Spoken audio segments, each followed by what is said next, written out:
येऊन पडला, डोळ्यातून फेस निघाला आणि दवाखान्याला घेऊन जाण्याआधी मृत्युमुखी पडला, त्याचा बळी गेला, त्याचं निधन झालं. परळीमध्ये एक घटना घडली. इथं कोणी मुस्लिम समाजाचे लोक आहेत की नाही? उमेर काय उमेर जाकीर भाई है ना? काय झालं त्या शरीर खानचं? त्याच्यावर चोरीचा संशय म्हणून घरातून उचलून आणून ठाण्यामध्ये त्याला अमानवी मारहाण झाली, अमानुष मारहाण झाली. त्याचा मुलगा पळत गेला, पोलीसवाल्यांच्या पाय पकडू लागला. साहेब माझा बाप बिमार आहे, मारू नका. साहेब माझा बाप बिमार आहे, मारू नका. त्याच्या पोराला लाखानं पाय पकडल्यावर त्या लाखानं 2 लाखाला बुटाच्या घालून पोरालाही मारलं, बापालाही मारलं. बाप मेला 10 मिनिटात, लेकरू मरू लागलं. साहेब माझा बाप मरू लागला. त्याच्या तोंडातून फेस यायला, याला दवाखान्याला घेऊन चला. तर त्याला 2 लाथा मारून म्हणत होते, काय नाटक करायला तुझा बाप मरत नाही, काम करू नको.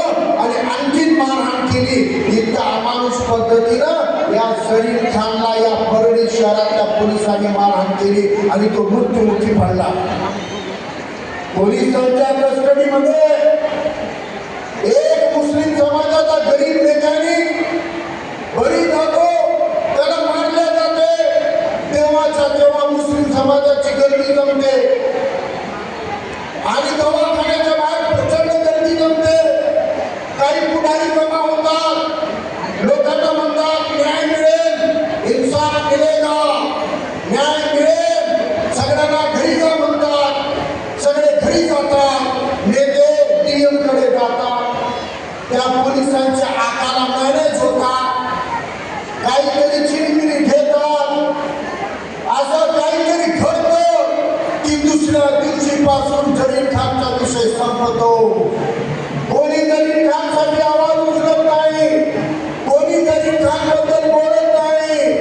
पण अशाही काळामध्ये आदरणीय बाळासाहेब आंबेडकरांनी याच फारुखला परळीमध्ये पाठवलं, सांगितलं की त्याची लढाई आपण लढायची आहे.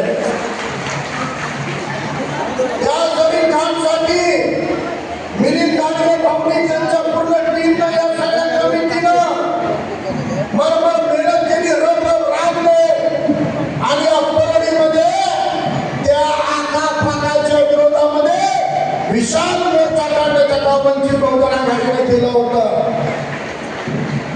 परळीमध्ये त्या मोर्चाच्या भाषणामध्ये मी सांगितलं होतं, परळीकरांनो आज मुसलमान मेला, तुम्ही सुखी होऊ नका. आज जर मुसलमानाच्या वर अन्याय होताना तुम्ही चूप असलात तर भविष्यामध्ये सर्व जाती समाजावर हे संकट आल्याशिवाय राहणार नाही. या आखाला, या नियमला, याच्या गुंडांना, या पोलीसवाल्यांना धडा शिकवा, नाहीतर कोणावर हे संकट येऊ शकतो.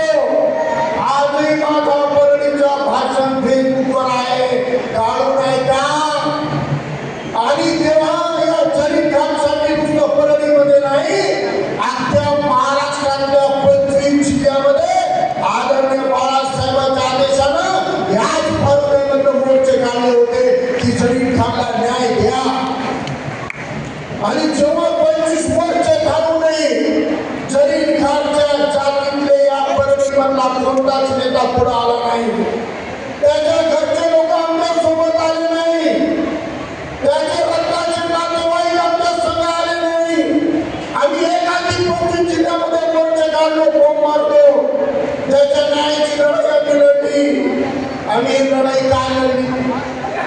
आम्ही लढाई का लढली?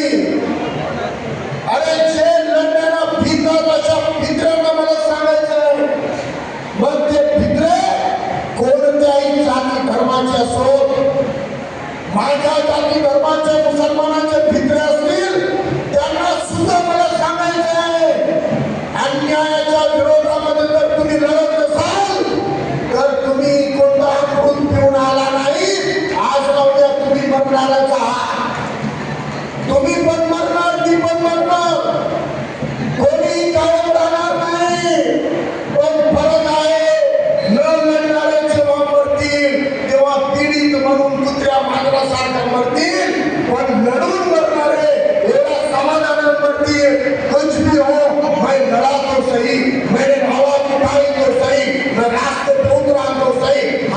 समाधान तुमच्या मनामध्ये राहतो. हे संविधानवाद आहे, हे आंबेडकरवाद आहे आणि हेच खरी इस्लामची दीनची शिकवण आहे. शोषित पीडितांची लढाई लढा. इस्लाम लढणाऱ्यांना पसंत करतो, बुजगावण्यासारखा मरणाऱ्यांना पसंत करत नाही, रडण्याना करत नाही. मी एक उदाहरण देऊ इच्छितो. ठीक आहे, तुम्ही जरीन खानसाठी लढला नाही, पण ज्या लोकांनी जरीन खानची हत्या केली आणि दाबली, त्या पोलिसांचं रिमोट कंट्रोल चालवणारा गुंड असो की त्या गुंडाचा आकार असो, यांना निसर्गानं धडा शिकवला, यांना निसर्गानं धडा शिकवला. आणि काही महिन्यानंतर संतोष देशमुखचं प्रकरण घडलं की नाही घडलं? आणि संतोष भाऊ कोणत्या जातीचे?